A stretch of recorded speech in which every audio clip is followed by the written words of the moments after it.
to today's event at this year's Swindon Festival of Literature, which, as a result of restrictions to prevent the spread of that virus, has become a virtual online festival of literature. Thank you very much, everyone, for joining us. And we do hope that everything is well where you are. We're both pleased and grateful that human ingenuity, cutting-edge science, and digital technology make it possible for this show to go on, well, at least to go on online. Now, ask almost anyone who reckons they have been in love, or smitten by another, or even lusted after them.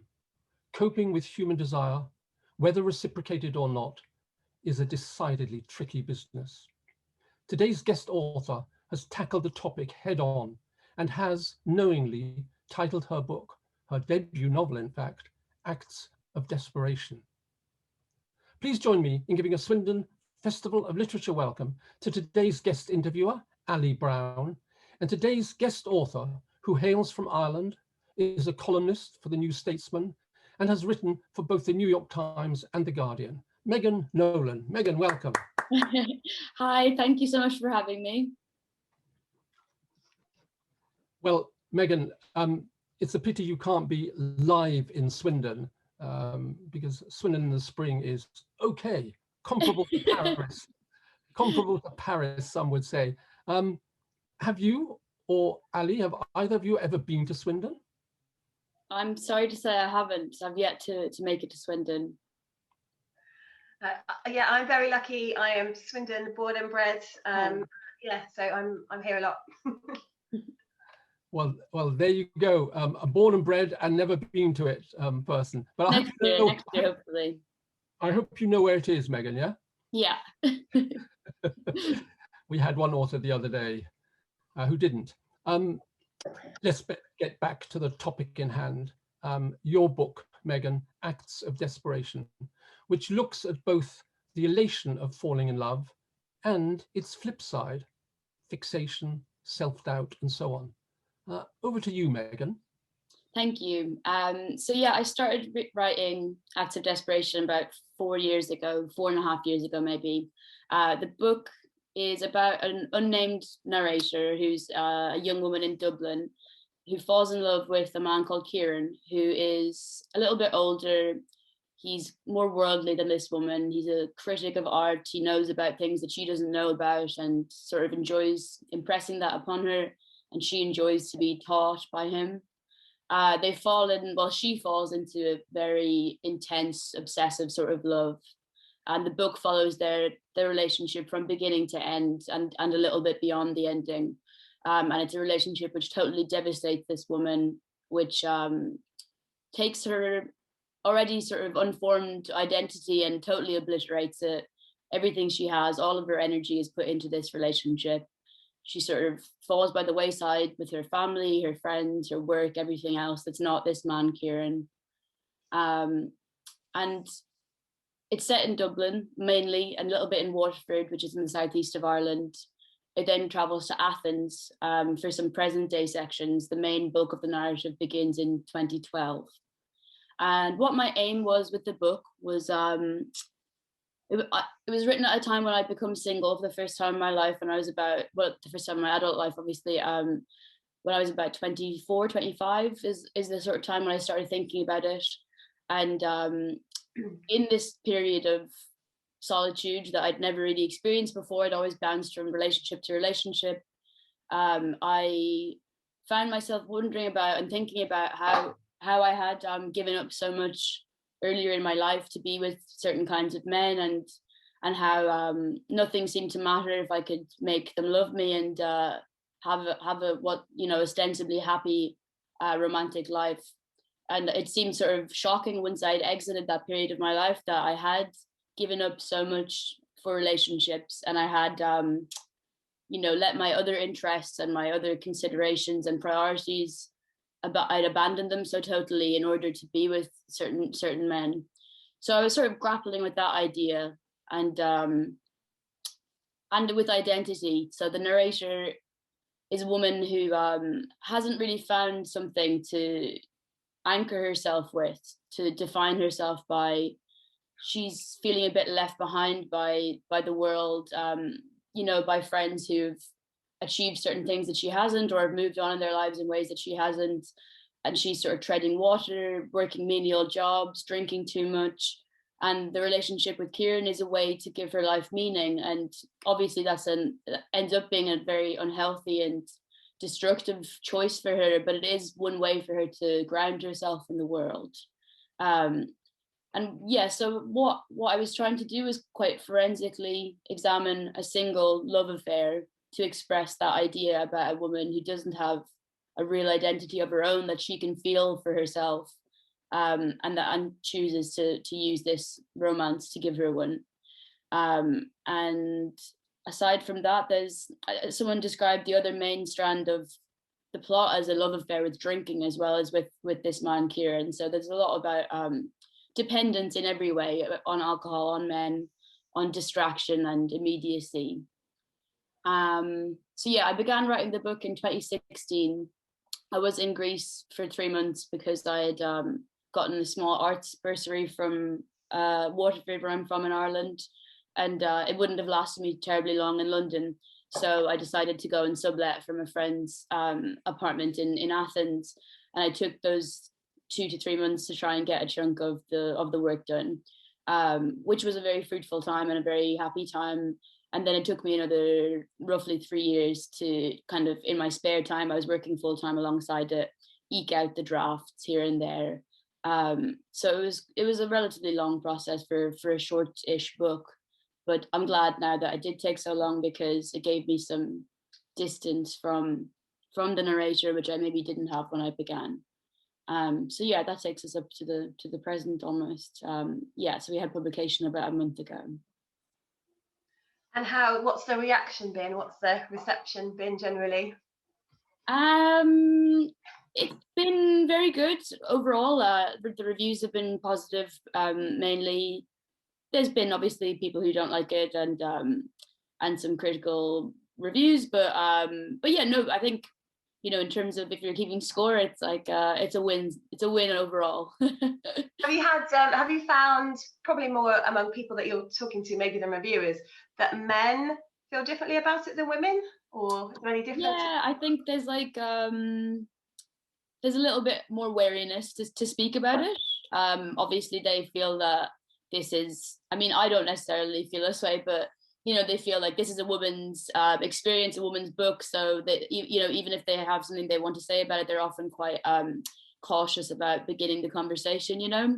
And some of them have, but a decent number of men have said to me, like, you know, in my personal life, oh, this particular passage made me think of a thing that I did that was some way like that. So that's been interesting and, you know, useful to hear. And what about women? Yeah, I mean, I think obviously it's like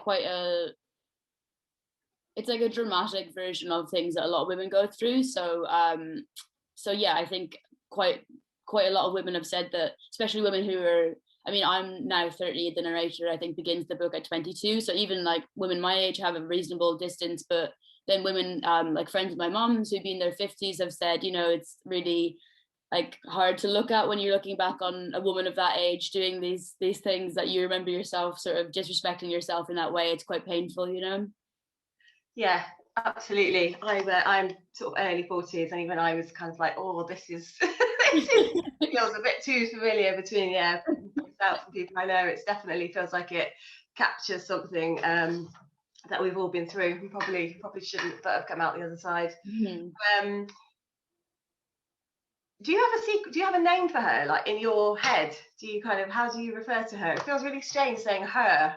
Yeah, no, I don't, because when I started writing it, I'd gotten a couple of chapters in when I realized I hadn't given her a name, and then I sort of I kind of liked that she, you know, only existed in relation to him in that way in the book, and that we don't really know her story outside of this one fragment of her life, you know. And she does, in my head, like she does at the end of the book, she does leave and go on, and she has another life beyond this relationship. But yeah, no, I kind of liked that this moment was just to tell that story. Whether you still think about her and whether she has a life in your head beyond the book. Yeah, so I do. Yeah, I wonder what I think about what she's chosen to fill up her time with now that you know, as it sort of hints at towards the end of the book, that she's realized she can't fulfill her purpose with men and romance and sex, and that can't be the only thing that she cares about. So yeah, I do sometimes when I like learn about a new bit of culture or something, I sort of think, oh, maybe she's into this, you know, or maybe this is bringing her happiness in some way. That's so nice. How did you feel once you'd finished writing? It was a bit of a funny process because so Harriet, my agent, was like reading it as we went along. So she had edited it quite a lot before we got to the final point of it being sent out to publishers. So it sort of, I don't know, but it felt like I would never finish it. It felt like I felt quite frustrated with myself that I'd taken so long. And there came a point where Harriet just like told me to stop working on it and that she had to send it out. So yeah, I really didn't feel like I was finished it until the publishers had bought it and edited it afterwards. So lots of writers kind of feel even once something's published, they change things. Do you have any of those, or are you 100% happy and you wouldn't? Well, I'm not 100% happy, but but it's almost the opposite where I'm like I spend so long with it and with her that I just could never think about it in that way again, because I read it. I mean, when you think about it, even though you're the one who's written it, if you think about reading any book over and over again, the number of times that I did read this book, you know, I probably read it 25 or 30 times. So like, I really never want to think about it again in that way. It's just too much. Couldn't be one of those people who writes kind of a series and loads of sequels. That's it for you. There's no, I think it's just a very particular style, you know. It's like that really intense emotional style is something that it's not that I'll never do that again, but I definitely want to try something else next time. So yeah, it'll be a different project for the next book, and then who knows after that. But yeah, I think it's just that I want to see if I can do something that's not so you know, intimate in that way. Have you got ideas for the next book? Where are you on that? Yeah, so I'm working on it at the moment. It was a 2-book deal with Jonathan Cape, so I'll give them a draft hopefully by the end of the summer or by the end of the year anyway. And yeah, it's just a different sort of endeavor where it's obviously Act of Desperation was just one person's sort of perspective on this one situation. And that was intentional, you know, like I didn't think I was presenting a really well-rounded worldview in Act of Desperation. It was always meant to be just this one woman's perception. But yeah, so this next one is not that sort of really intense thing anymore. It's more of a world, you know. It's more it's got a family and a situation that goes into the wider community a little bit. So yeah, it's a bit of a different project. So that's due by the end of the year. Do you have any idea when it will be published? I don't know. I guess it depends on how good the draft is, really, and how long they have to spend telling me how to clean it up. So probably at least not until 2023, I would say. But it might even be after that. I don't know. Yeah. How does it feel working on that and kind of doing the publicity and kind of work for Acts of Desperation? Are you sort of balancing them both in your head? Yeah, it is hard, I find, as well, because I'm a journalist as well. So I'm kind of doing 3 different, not 3 different jobs in terms of workload, but I'm doing like 3 different kinds of work at the moment, which I do find difficult. I'm sort of thinking about it I'm trying not to give myself like too hard of a time about the second novel. So I'm thinking about it like while I am still doing publicity stuff for Act of Desperation, if I can't write substantially, at least I can be doing research and planning and plotting and that kind of thing. So I find that's okay. It's just a bit hard to get into the really, you know, hardcore mindset of concentrating on prose when I'm still doing Act of Desperation stuff. But yeah, I've got a bit of a timeline in my head that should make all that fine. So unless something terribly awry happens, I should be okay. Well, yeah, how's this last year been with Corona? Has that affected you particularly, or is it being a journalist and a writer, you're at home a lot anyway? Yeah, professionally it didn't. I didn't lose any income, so I've been very lucky with like I kept all my regular writing jobs and so on. So I've been all right in that way. But obviously, yeah, I did work freelance anyway, so I would have worked from home a bit. But actually, I worked a lot with like with other friends who are freelancers. We would like co-work or go to cafes or to each other's houses. So I do miss that. And I live alone, so I just miss human beings. It's been a long couple of months, especially since Christmas. You know, I think I sort of was coping with it okay before the winter, and then when all that happened, I've just been really lonely for the last few months. So I'm excited about life coming now. Yeah, today's the day, isn't it? Yeah. Very exciting. Did you find that kind of living situation affected your creativity or those sorts of things? So I found, for example, I really, in the beginning especially, I struggled to listen to music because I just found it too intense. It was almost painful, and I had a sort of reading block as well for a while, where I just couldn't do any reading because, again, it just felt too much. Did you have anything like that? Definitely, yeah. So in the first go of it, so like this time last year, yeah, I couldn't listen to music for ages until like the summer really, and then I only got through one book in the whole month of April, which would be very unusual for me. Like usually I get through a book a week or so, like not all like great literature or anything, but I would usually be reading something all the time. So yeah, it definitely stopped me being able to. My attention span was just so short because I guess I was so shocked by everything that all I was capable of doing was to basically check if it was over yet every 2 minutes on the news, and to look at Twitter and like see that other people were also doing the same thing. So yeah, it took me until the summer probably until I got back into a sort of normal reading pattern and you know was able to think properly again. I was actually very grateful that I had the edit. I was doing the edits on After Desperation at the time, and that was perfect because it wasn't creative work really. It was just fiddly work mainly. So it actually worked out pretty well for me. By the time I had to really write anything again, it would have been June, July. So it's been okay in that way. And I am glad now that things are opening up again while I'm starting to write this next one, because I think it just would have been too intense a situation trying to do that again, you know. Yeah, definitely. Just we're inside our heads, aren't we, so much when we're at home. Yeah. Trying to do that right would be impossible. In terms of other books, who are you reading, and music and that kind of thing? So at the moment I'm reading this book called White City by Kevin Power, who's an Irish author who he wrote a great book called although I believe he's a little bit disavowed it a little bit, but he wrote this book called Bad Day in Black Rock about 10-12 years ago, about a kind of famous incident in Dublin where there was a crime outside a nightclub where a sort of private school boy killed another private school student, and it was sort of hushed up by the community. And I thought that book and that story was really arresting. So I'm reading his new novel called White City, which is about a man in rehab at the moment.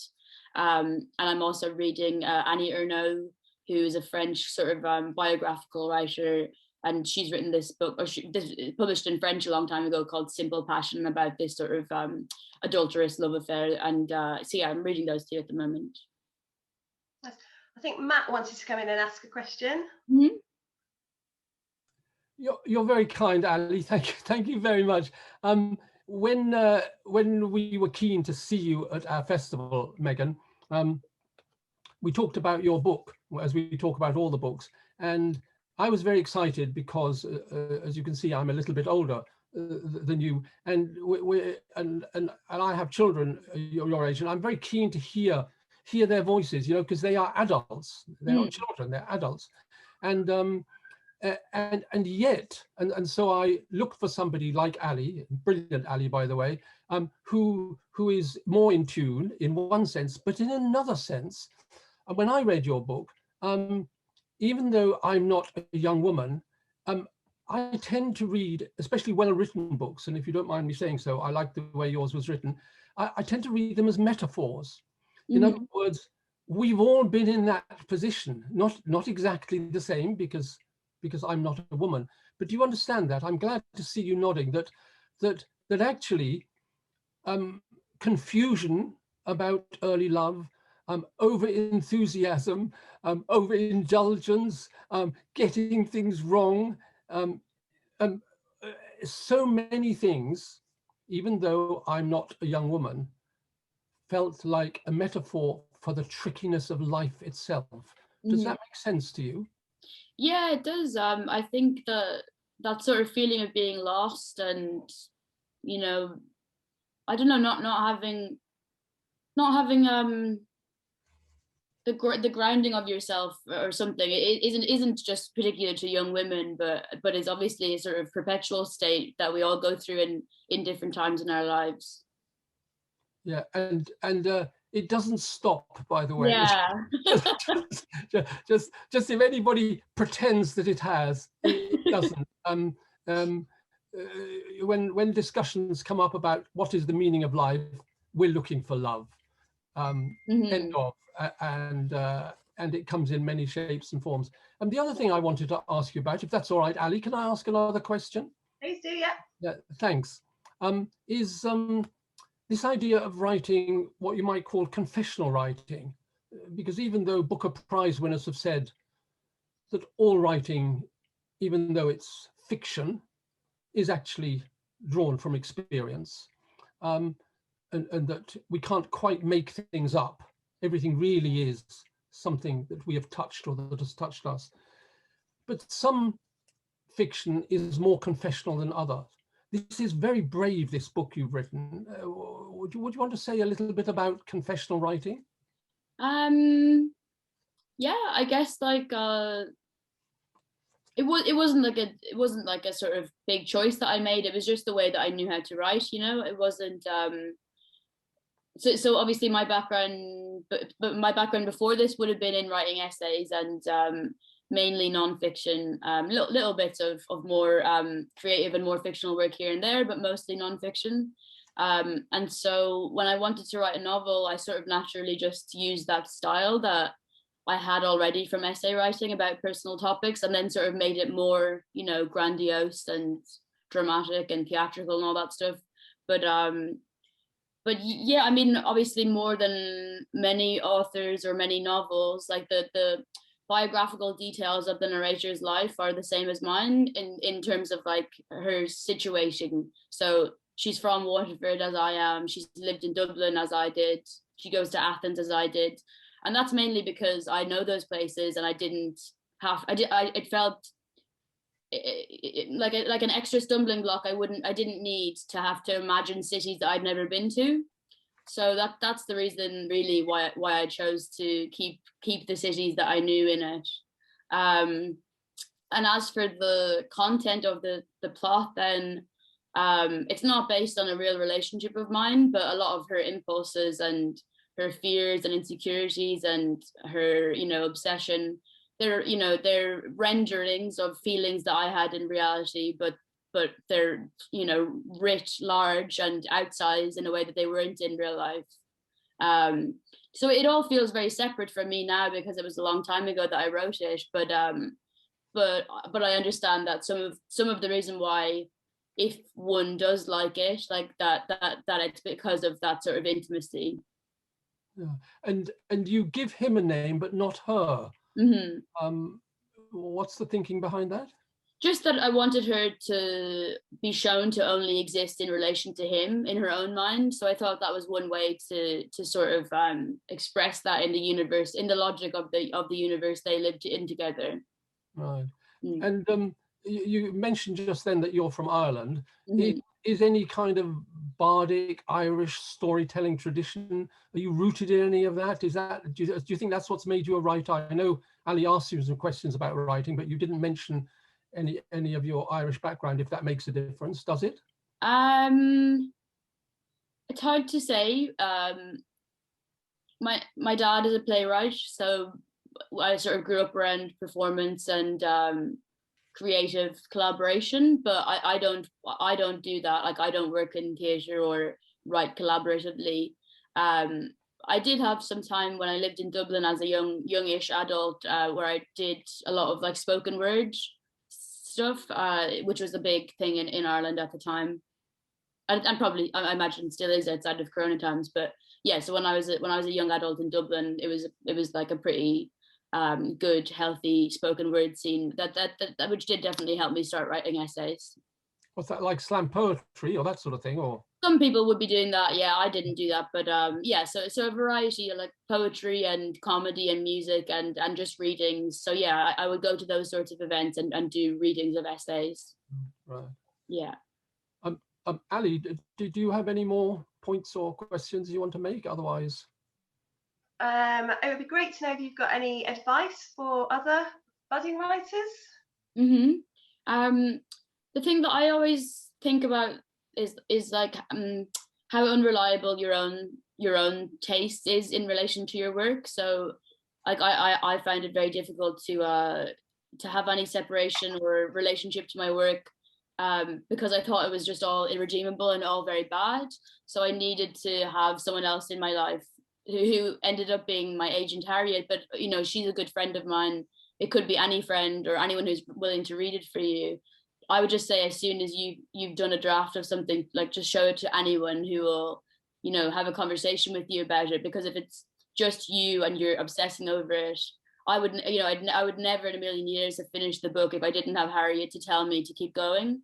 So I think that's really important, to try and cultivate that with someone in your life. So yeah, someone who can be objective and be a cheerleader. Yeah. For you. Did you ever go to any, I guess, what was your route into journalism? I mean, there was nothing really, there was no big path. I just started pitching cold. You know, I started emailing editors when I was about 26, 27. I'd done some work in The Guardian, but just as an admin assistant. So that was kind of useful, just to like see people about and like see that it was a real world, you know, that you could potentially see yourself in.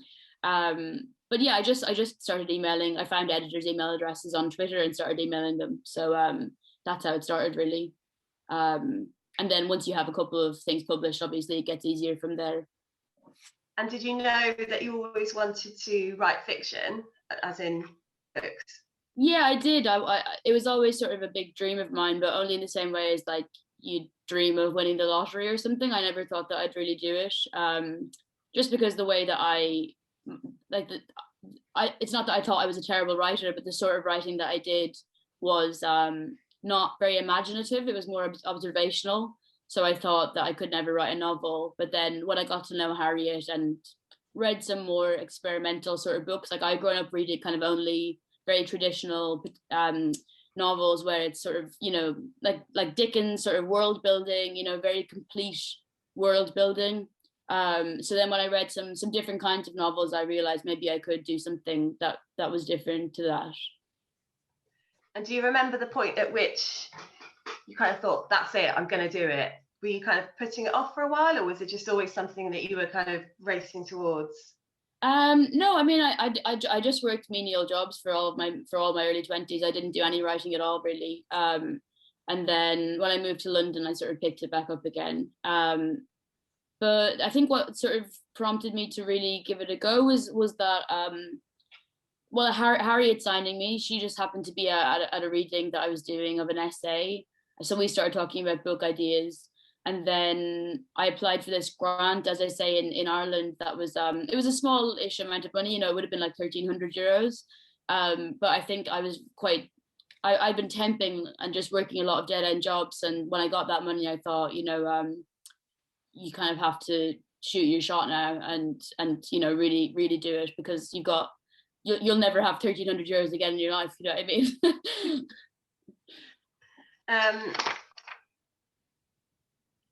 Sorry, I've gone blank on the question. Oh, I remember. So Matt used the word brave earlier, and that's one of the things that I thought of when I was reading it. Is that a kind of common reaction that you've had, and does it kind of feel a bit exposing, knowing that kind of it's kind of out in the world and people have got their own kind of take on your work? Yeah. By extension, you, I guess, are people kind of blurring the lines between you and the character? Yeah, definitely.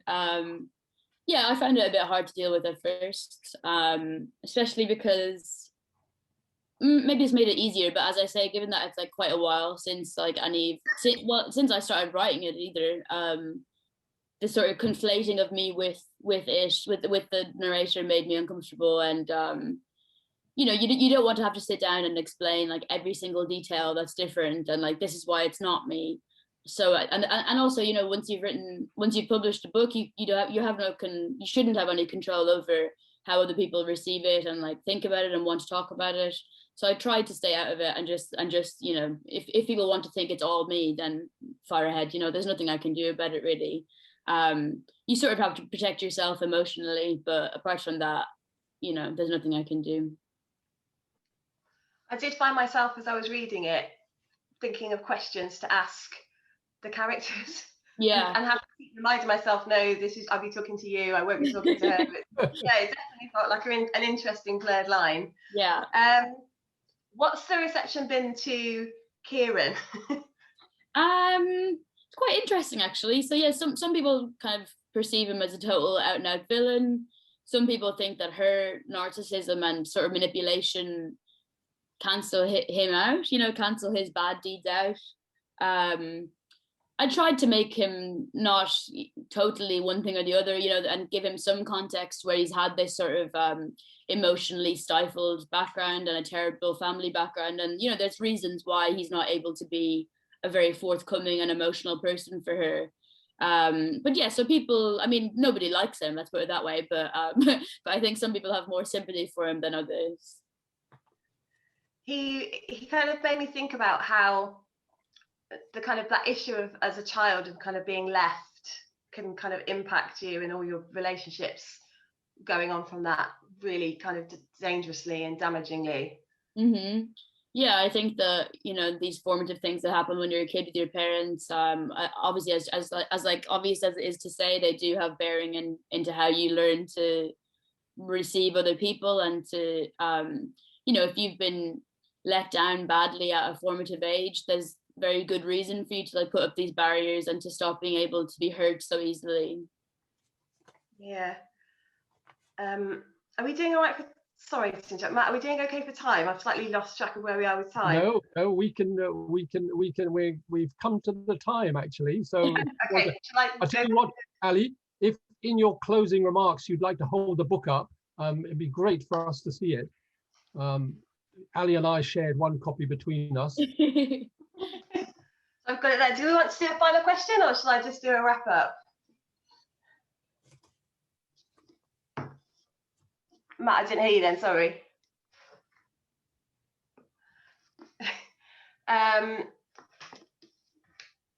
Sorry, so everyone who oh God, sorry.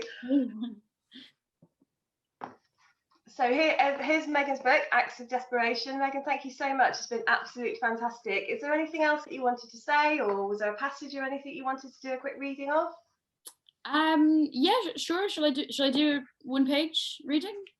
Yeah, that'd be great. Yeah.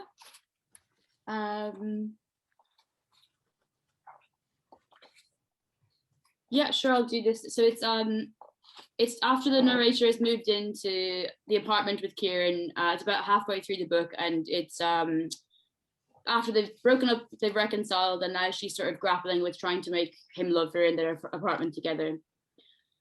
I noticed after some months had passed that I now ignored the pointless spite he padded out stories with, instead of encouraging it as I had once, to prove I was on his side. The stories now made me feel bored and hopeless. Still, I responded to him with manic cheer. Sometimes I really was happy and untroubled, and sometimes I pretended to be, and it grew harder and harder to tell the difference. It was as though he had vacuumed up all the available negativity in the apartment, and I was afraid to let any seep out of me, let it disrupt the balance. After dinner, we sat on the sticky leather couch, and I listened to him noodle on his guitar, or watched him write in his notebooks out of the corner of my eye, anxiously, as I pretended to read, wondering if they were poems about her. When he looked at his phone, my heart went faster.